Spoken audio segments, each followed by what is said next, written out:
नमस्कार मंडळी, कसे आहात सर्वजण? मजेत आहात ना?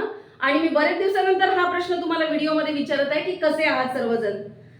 तर ना मंडळी, मी आज माझा एक अनुभव तुम्हाला या व्हिडिओच्या माध्यमातून सांगणार आहे. आणि मी जे सांगणार आहे ना ते सगळ्यांनी लक्ष देऊन ऐका. कारण ना कधी कधी मला स्वतःलाच या गोष्टीवर विश्वास बसत नाही की हे असं माझ्यासोबत घडलं. म्हणजे मी या गोष्टीची बळी पडली यावर माझा स्वतःचा विश्वास बसत नाही. कारण ना मी बिलकुल अशा गोष्टींना थारा देणाऱ्यातली नाही आहे. पण तरी पण ही घटना माझ्यासोबत घडली, हा अनुभव मला आलेला आहे. तर असं तुमच्या सोबत सुद्धा होऊ शकते. म्हणून ना लक्ष देऊन ऐका की मी काय सांगत आहे. तर ना गोष्ट आत्ताची नाही आहे, जवळपास 2-1 वर्षापूर्वीची गोष्ट आहे. आणि सकाळची वेळ होती, 10-11 वाजताची वेळ होती. आणि घरातली पुरुष मंडळी सगळी आपापल्या कामाला निघून गेली होती. आम्ही स्त्रिया समजा घरी होतो. तर ना माझे कामं चालू होते, काहीतरी सकाळचे माझे कपडे वगैरे वाळत घालणं असं चालू होतं. आणि माझ्या सासूबाई मला बोलवायला आल्यावरती की खाली चल म्हणे, काम आहे. मी म्हटलं आता यांना काय काम पडलं. तर मी गेली खाली. आणि खाली जाऊन पाहते ती काय, तर 2 स्त्रिया अनोळखी होत्या, ओळखीच्या नव्हत्या. कपाळाला मोठं कुंकू वगैरे असं त्या लावून आणि हातामध्ये थैली बिली असं त्यांचा वेश होता. अशा 2 स्त्रिया ना आमच्या घरी खाली पोर्चमध्ये बसलेल्या होत्या. आणि मी जायपर्यंत ना माझ्या सासूबाईंनी त्यांना जेवायला वगैरे दिलेलं होतं. त्यांनी काय जेवायला मागितलं होतं, काय होतं माहिती नाही, तर त्यांना जेवायला वगैरे दिलेलं होतं. आणि त्या तिथे पोर्चमध्ये बसलेल्या होत्या. आणि मी गेली खाली. तर त्या माझ्यासोबत बोलायला लागल्या. त्या दोघी जण त्यातली एक जण बोलायला लागली. होत्या त्या गावातल्याच अशा वाटत होत्या त्या स्त्रिया. आणि त्या मला म्हणायला लागल्या की म्हणजे मला तर सांगायला लागल्या माझं जे पास्ट आहे, माझं म्हणजे जे काही होऊन गेलेलं आहे ना ते सगळं सांगायला लागले. आणि आम्ही माहूरवरून आलो आहे, रेणुका देवीचे भक्त आहोत, असं आहे तसं आहे. खूप काही ते आपला घडून गेलेला इतिहास ते लोक त्या बाया सांगत होत्या. तर आता हे कसं आहे ना, हे जे भोंदू लोक असतात ना, हे आपल्याला आपलं होऊन गेलेलं सगळं सांगत असतात. तेवढा त्यांचा अभ्यास असतो. किंवा आपले डोळे पाहून त्यांच्याकडे काय सिद्धी वगैरे असते काय माहिती नाही, पण ते तेवढं त्या आपलं झालेलं त्या सांगत असतात. होणारं काही ते कोणीच सांगू शकत नाही. तर त्या अशा सांगायला लागल्या. मला तर बिलकुल या गोष्टीमध्ये मला इंटरेस्ट नाही आहे आणि मी अशा गोष्टीला थारा पण देत नाही. मला हे बिलकुल पटत नाही. आता ते माझ्या सासूबाईंनी मला खाली बोलवून नेलं होतं म्हणून मी गेली होती. जर त्या स्त्रिया अशा जर मला दिसल्या असत्या तर मी त्यांना गेटच्या अंदर सुद्धा घेतलं नसतं. कारण मी कधीच घेत नाही अशा लोकांना. मला ते पटतच नाही. कारण ना आपण पाहतो जगामध्ये कितीतरी लोक असे ना भोंदू लोक आहेत की ते त्यांच्या अशा देवाच्या नावाखाली किंवा इतर अनेक गोष्टी खाली स्वतःचं काहीतरी इमोशनल स्टोरी सांगून ना ते आपण त्यांना बळी पडतो. अशा खूप घटना घडतात. आणि मी बिलकुल म्हणजे माझ्या आयुष्यात मला आठवत नाही की मी अशा काही लोकांच्या कधी म्हणजे त्यांना मी आहारी गेली असेल, असं कधीच नाही. पण ही गोष्ट माहीत नाही की कसं काय ते झालं. तर माझाच माझ्यावर स्वतःवरनं कधी विश्वास बसत नाही ही गोष्ट जेव्हा जेव्हा मला आठवते. तर मग त्या मला सांगायला लागल्या, तुमच्या घरी 4 चाकी येणार आहे, असं आहे तसं आहे. आणि त्यावेळी ना आमच्या घरामध्ये जरा 4 व्हीलर घेण्याची गोष्ट चालू होती. पण फक्त अशा गोष्टीच चालू होत्या आमच्या, असं काही नव्हतं की घ्यायची वगैरे. आणि ते काही खूप नवीन कोरी नाही, सेकंड हँडच गाडी घेण्याची आमची अशी गोष्ट चालू होती.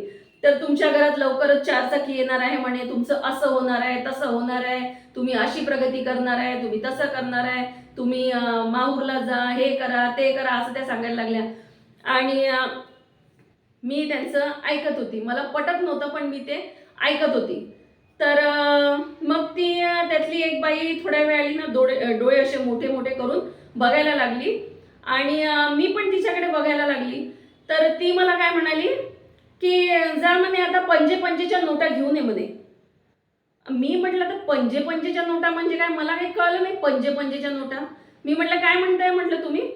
तर मला म्हणाली की 500-500च्या 3 नोटा घेऊन ये म्हणे. मी म्हटलं माझ्याकडे पैसेच नाही आहे. तर तिने आपले लगेच ते डोळे मोठे केले.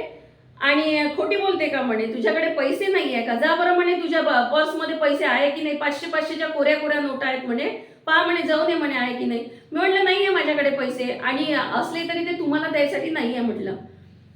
तर ती बाई ऐकायलाच तयार नाही. आहे तुझ्याकडे पैसे, आहे तुझ्याकडे. माझ्या सासूबाईंनी पण त्यांना काहीतरी पैसे दिले होते थोडेफार. तर मग माहिती नाही ती माझ्याकडे पाहायला लागली आणि मला काय भुरळ पडली आणि काय नाही मला माहित नाही. मी वरती आली, माझ्या पर्समधल्या 3 नोटा काढल्या 500च्या, अगदी खरंच कोऱ्या कोऱ्या नोटा होत्या. 3 नोटा काढल्या आणि त्या मी त्या बाईला नेऊन दिल्या. आणि मला खरंच स्वतःवर विश्वास बसला नाही की मी केलं. मी म्हणजे पैसा खर्च करताना सुद्धा इतका विचार करणारी स्त्री की मी त्या बाईला, जी माझ्या ओळखीची नाही, पाळखीची नाही, काही नाही, मी तिला 500च्या 3 नोटा कशा काय काढून दिल्या. मला स्वतःलाच आश्चर्य वाटायला लागलं या गोष्टीचं. तर हे माहित आहे का काय असते? ही ना त्या लोकांची संमोहन विद्या. हिप्नोटाईज करतात ते आपल्याला. कारण मी कधीच या गोष्टीला बळी पडत नाही, कधीच नाही. पण त्या दिवशी माहिती नाही ती बाई जे डोळे मोठे करून करून माझ्याकडे बघत होती ना, तर त्या व्यक्तीने मला संमोहित केलं होतं आणि जसं तिने म्हटलं ना मी त्यावेळी तसं केलं होतं. तर ना हे असं तुमच्या सोबत पण घडू शकते आणि असं आमच्या ना कॉलनीमध्ये पण अशा बऱ्याच घटना घडल्या होत्या की मध्ये मध्ये खूप झालं होतं. तुमचे दागिने चमकवून देतो, सोन्याचे दागिने तुमचे उजळून देतोच्या नावाखाली बऱ्याच घटना आमच्या कॉलनीमध्ये घडल्या होत्या. 2-3 जणांचे असे दागिने सुद्धा लंपास केले होते. ते आपल्याच घरी येऊन आपल्याच कुकरमध्ये दागिने टाकून, हळदीच्या पाण्यात टाकून आपल्या समोर सगळं करतात आणि जेव्हा आपण नंतर पाहतो तर त्यामध्ये आपले दागिनेच नसतात. अशा घटना सुद्धा आमच्या कॉलनीमध्ये घडल्या होत्या.